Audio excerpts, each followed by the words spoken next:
Hi there, I'm Dr. Angel of Spectrum Chiropractic in beautiful San Diego. So our office is a sports chiropractic office, and we see a lot of sports injuries in our office due to people warming up incorrectly and, more importantly, cooling off incorrectly. So there's a lot of talk about, is stretching before playing a sport worthwhile, or is it better to stretch afterwards? So I'm going to talk a little bit about that. Often what happens is when people are playing sports, they won't really do a proper warm-up. What they'll do, for example, here at the tennis court, is they'll get on the court right away and start hitting as hard as they can. And that is very dangerous because your muscles are not warmed up, and it's really easy to have a muscle sprain or a muscle injury at that point. But what's really important is, for example, on the tennis court, start off really small, start warming up, start getting the movements going. And as you start getting a little bit of a sweat going, as you start feeling a little more blood flow, then you can start putting a little more effort into it until everything's finally moving and feeling loose. Go out, have an amazing tennis practice. But at the end, this is when it gets really important. This becomes really important once you hit about the age of 25. The cool down. You must cool down. What I find with so many of my athletes is they will finish their sport or activity and they'll get in their car and they'll just drive home. And then the next day they're really sore and they're really uncomfortable. So I'm going to talk about what you need to do after you finish a sporting event so that you have less pain and less discomfort. So the tools I like to use to do my cool down is, first off, let's say you don't have any of these items. I have a foam roller, a massage gun, a lacrosse ball. If you just have your body itself, you can do kind of simple stretches after you kind of work out and do activity to kind of feel better.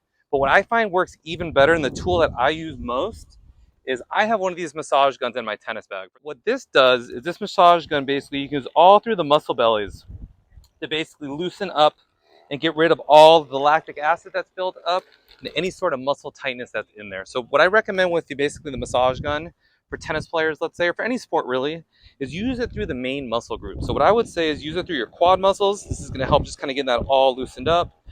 Use it through your calf muscles. Make sure you do it bilaterally or to both legs.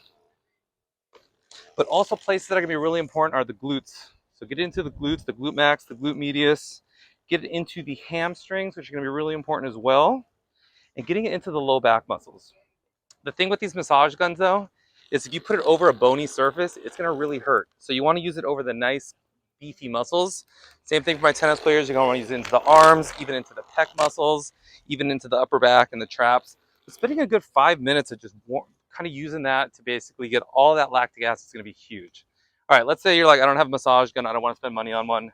Another thing that works amazing is a lacrosse ball or even a tennis ball. A tennis ball is not quite as firm, but what you can do with a lacrosse ball is you can take it, you can sit on the ground with it, and you can basically roll all of those areas out as well. Or another thing that works amazing is a foam roller. If you get on a foam roller and kind of work through all the muscles, that's going to really help as well. Now, if you're finding that even though you're cooling down, even though you're kind of taking your time warming up and you're still dealing with like nagging injuries that just aren't getting better, that might be indicative that there is some sort of structural misalignment, your pelvis or low back being out of alignment, or your knee or something just being out of place. And that's something that chiropractic can really help you with. But I just want to remind you, when you're playing your sports, please cool down. It is one of the most important things you can do. It's going to help you feel a lot better, and it's going to help you recover a lot better.